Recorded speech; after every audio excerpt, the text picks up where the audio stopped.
आदाब नाजरीन, लाजवाल उर्दू खबरों में आपका खैर मकदम। मैं हूं नरेंद्र सिंह ठाकुर। आइए नजर डालते हैं अहम खबर पर। रामनगर से बसंतगढ़ राब्ता सड़क पर शितराड़ी नाले के मुकाम पर पुल न होने की वजह से लोगों को मुश्किलात का सामना करना पड़ता है। कल शाम से जारी जबरदस्त बारिशों की वजह से शितराड़ी नाले में तुगयानी आने की वजह से गाड़ियों की आमदोरफ्त भी मुतासिर हो गई और कई गाड़ियां नाले में ही फंस गई। लोगों का कहना था कि उन्होंने इसके हवाले से कई बार संबंधित महकमा व जिला इंतजामिया उधमपुर को भी आगाह किया, लेकिन आज तक इसके हवाले से कोई भी कार्रवाई नहीं की गई।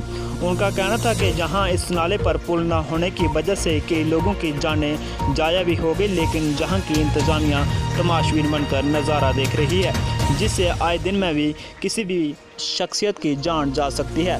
उन्होंने कहा कि जब वो संबंधित महकमा के आला हुकाम से रब्ता करते हैं तो उनकी जानिब से एक ही बात रटी-रटाई हुई सुनने को मिलती है कि इस पुल का टेंडर कर दिया गया है, लेकिन ज़मीनी हकीकत पर ऐसा कुछ भी देखने को नहीं मिलता।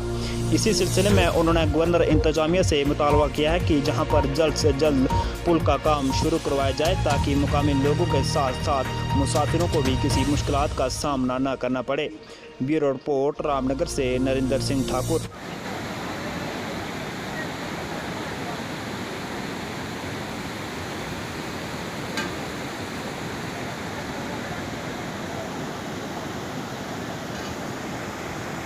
लाजवाल उर्दू न्यूज़ यूट्यूब चैनल को सब्सक्राइब जरूर करें और बेल आइकन पर क्लिक करें। बेल आइकन पर क्लिक करने से आपको ताज़ा तरीन खबरों की फौरी जानकारी मिलेगी।